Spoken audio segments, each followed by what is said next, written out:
What's going on? Toby Stark, Stark Associates Insurance Agency. I just came across an article on the internet that may amaze you, but employees, when they're aging into retirement years, aka Medicare eligibility and turning 65, have absolutely no idea or any education on what to look for or what time periods to enroll or what to do whatsoever. And I want to just show you this. Employees won't understand their Medicare benefits come retirement. So it says here that Medicare coverage is a key part of employees' retirement years, yet many retirees lack sufficient understanding of what their plan specifically covers.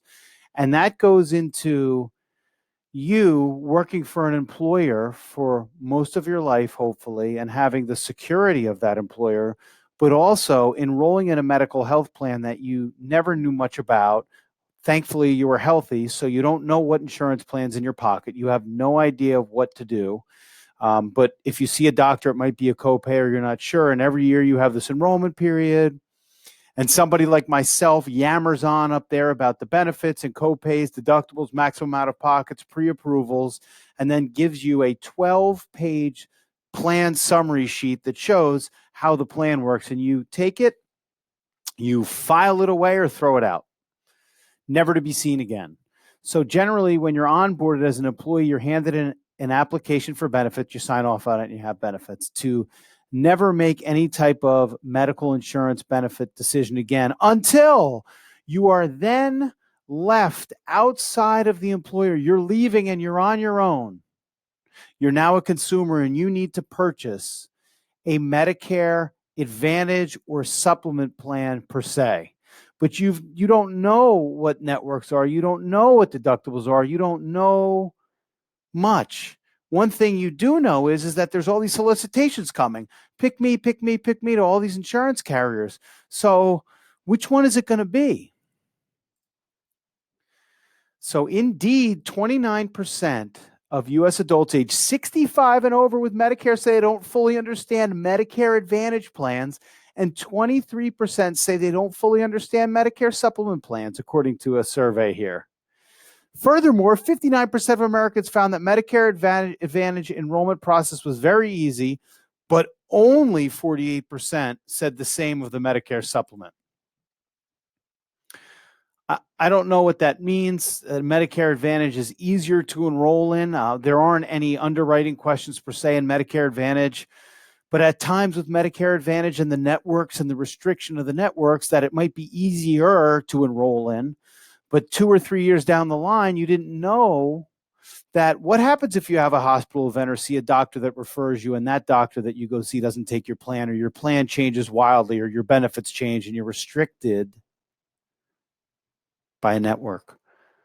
What do? Do you go back to original Medicare with a Medicare supplement policy? But wait, you can't pass underwriting, but you didn't know any of that. There was no education. Who is speaking to you and who is educating about Medicare to you? Is it your employer? They're busy doing other stuff. I mean, they're trying to, but they have the day-to-day things. They're offering you benefits and stay on the plan and then retire and then just go out and figure it out on your own. The COVID-19 crisis highlighted how unprepared Americans are for even a minor financial upset, and employers have taken a more active role. That's good, and they should. And it goes on to say that the MedicareGuide.com survey found that employees are eager for assistance and support, and 29% of those surveyed trusted doctors for Medicare supplement, Medicare Advantage plans, while 0% trusted telemarketers. Licensed insurance agents are the most used and second most trusted of information on Medicare supplement and Medicare Advantage plans. Notice that they didn't say the insurance carrier information that they received are most trusted. They said that 0%. So a telemarketer is calling in and you have a 0% trust in the telemarketer from that carrier. But you are entrusting an agent like myself, independent agent that represents all the insurance carriers because I will be operating in your best interest. And there is no cost for my service. We get paid by the insurance carrier on the back end. But it is important that you have the education and knowledge and be armed with that when it's time to make a decision to go either in a Medicare Advantage or a Medicare supplement plan. And the statistics show that we are trusted. It's not like I hung my shingle out and I'm like, okay, I'm going to do Medicare. Many, many hours of learning Medicare, the Medicare and You guidebook, what supplement plans are out there, and we package this all up. Our job is to take complex items and contracts and plan offerings and then simplify them down to you based upon your situation. That is our job as an independent insurance broker, is to help simplify the jargon that will confuse you and stress you out, especially because you haven't really had to make any type of insurance decision for medical because you've been on an employer plan so long.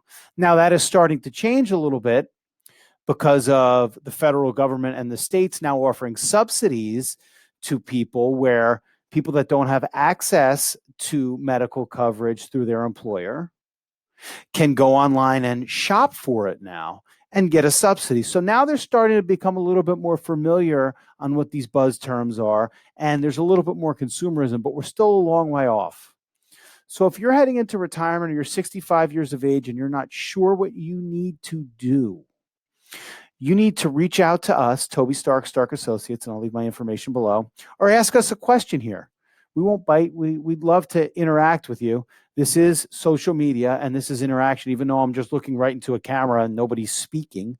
If you're receiving this information, you have a question, we love to assist and help, and we want to make sure to clear the decks, if you will, of any questions and misnomers and hearsay and rumors, because you've probably heard it all. And you want to know, and you're salivating for the right answer. What should I be doing? And we want to do what's most important for you.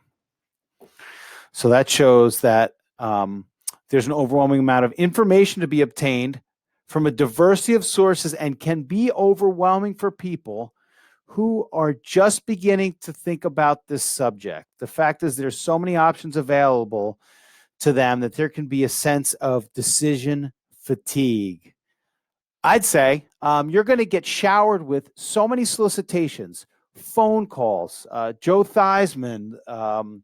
There's going to be advertisements on the TV, billboards, radio, huge, huge spend saying, pick me, I'm the best plan. But is it the best plan for you? Do they know you? Do they really know you?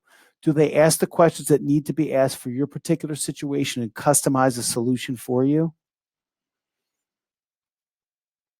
I doubt it. So employees are increasingly turning to their employer to fill in the knowledge gaps. More than a third of the employers provide information about Social Security and Medicare benefits, according to research. So this is an opportunity for you to wet your beak on what you need to learn as you turn 65.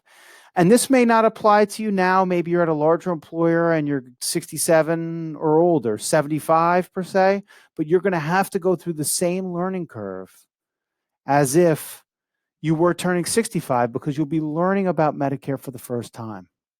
And even though there's 4 simple parts, A through D in alphabetical order, Medicare A, B, C, and D, topically, it's like an iceberg. It seems very simple, but underneath, there are so many different layers of complexity, and we strive to create clarity for you and help. So I wanted to have a little fun here. Hope you enjoyed it. Anything we could do to help, Toby Stark, Stark Associates. Take care.